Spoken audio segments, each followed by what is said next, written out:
আপনি কি কখনো এমন একটা সময়ের মধ্য দিয়ে গিয়েছেন যখন চারপাশ ঠিকঠাক মনে হলেও ভেতরে ভেতরে একটা ফাঁকা ফাঁকা ভাব কাজ করে? আপনি হয়তো পড়াশোনা করছেন, চাকরি করছেন, সংসার করছেন, বন্ধুদের সঙ্গে আড্ডা দিচ্ছেন, তবু মাঝে মাঝে মনে হয় এই সব কিছুর মানে কি? আমি আসলে কোথায় যাচ্ছি? আজকের এই কথাগুলো আমি বলছি ঠিক আপনার জন্য। আপনি যেই হন না কেন, এই ভিডিও আপনাকে একটু থামতে, ভাবতে এবং নিজের ভেতরের একটা প্রশ্নের উত্তর খুঁজে পেতে সাহায্য করবে। আমরা প্রায় দেখি সামাজিক মাধ্যমে সবাই খুব ব্যস্ত।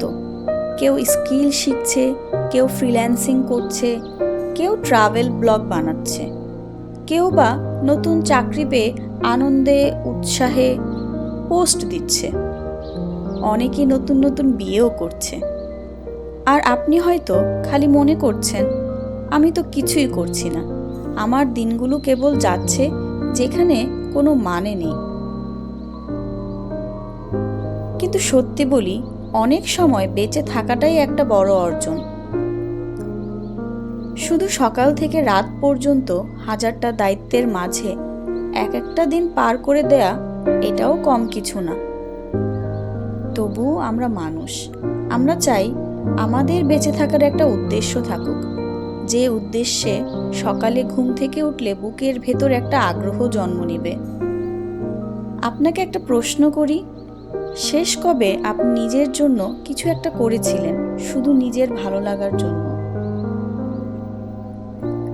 না, আমি বলছি না টাকা ইনকাম করতে হবে, আমি বলছি শেষ কবে আপনি গিটার ধরেছেন শুধু মনের আনন্দে? শেষ কবে একটা কবিতা লিখেছেন, ছবি এঁকেছেন, অথবা প্রিয় কাউকে ফোন করে জিজ্ঞেস করেছেন তুমি কেমন আছো? এমনি ফোন দিলাম, গল্প করব। এই ছোট ছোট জিনিসগুলোই আমাদের জীবনের অনন্ত উদ্দেশ্যের ইটপাথর।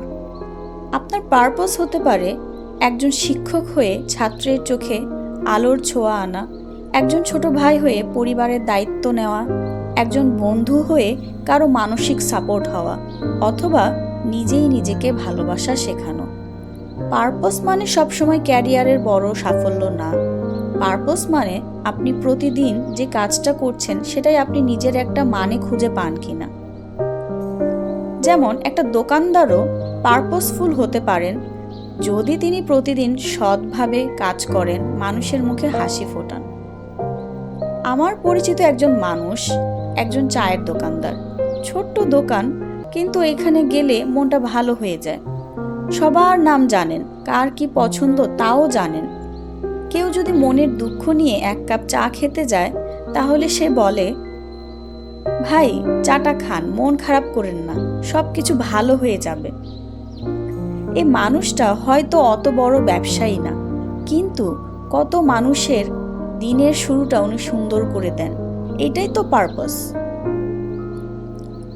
তাই আজ আপনি যে অবস্থানে আছেন, যেটুকু করছেন, সেখানেই একটা মানে আছে। খোঁজার চেষ্টা করুন, এই কাজটার মধ্যে আমি কিভাবে ভালো কিছু দিতে পারি। অফিসে কাজ করতে করতে আপনি কাউকে ইন্সপায়ার করতে পারেন। বাসে বসে আপনি একজন ক্লান্ত মানুষকে আসন ছেড়ে দিয়ে দিনের সেরা ভালো কাজটা করে ফেলতে পারেন। বাড়িতে এসে ঘরের কাজটা একটু এগিয়ে দিলেও সেটাও কিন্তু একটা বড় অর্জন হতে পারে। আবার নিজের পুরনো কোনো শখকে জীবিত করে তুলতে পারেন। আপনার জীবন যত ছোট মনে হোক না কেন, আপনার খোঁজা মানিয়ে একটা সুন্দর উদ্দেশ্যের দিকে হাঁটা। আপনাকে খুঁজতে হবে, দিনের অর্থটা খুঁজতে হবে। তো বন্ধুরা, আমি চাই আপনারা সবাই নিজেকে একটু জিজ্ঞেস করুন, আজকে আমি কি এমন একটা কাজ করতে পারি যেটা আমার দিনটাকে অর্থবহ করে তুলবে। কমেন্টে লিখে জানাতে পারেন আপনার জীবনের ছোট কোনো উদ্দেশ্য বা আপনাকে বাঁচিয়ে রাখার কোনো গল্প। হোক সেটা এক কাপ কফি, একটা লেখা, বা পরিবারের জন্য হাসি মুখে থাকা। আমি তো প্রতিদিন ঘুমানোর সময় একটা কথা ভেবে খুব খুশি হয়ে যাই, সেটা হচ্ছে আমি এখন ঘুমোবো আর সকালে উঠে এক কাপ চা খাবো। মানে আমি প্রতিদিন ঘুমাই শুধু সকালে উঠে এক কাপ চা খাওয়ার লোভে। এটাও কম কি? আপনার গল্প অন্য কারো জীবনও আলো হয়ে উঠতে পারে, তাই কমেন্টে আপনার পছন্দের কাজটি শেয়ার করুন। ভালো থাকবেন, নিজের মাঝে নিজেকে খুঁজে নেবেন। এই চ্যানেলটাতে আমরা একে অপরের সাথেই আছি, যারা ভাবতে ভালোবাসি, অনুভব করতে ভালোবাসি। ভিডিওটি যদি ভালো লাগে তাহলে একটা লাইক দিন, সাবস্ক্রাইব করুন, আর আপনার দিন কেমন যাচ্ছে সেটা শেয়ার করুন। হতে পারে যার আজকের দিনটি ভালো যাচ্ছে না, সেও একটু ভালো লাগা খুঁজে পেতে পারে। পরের ভিডিওতে দেখা হবে নতুন কোনো চিন্তা নিয়ে। আল্লাহ হাফেজ, ভালো থাকুন।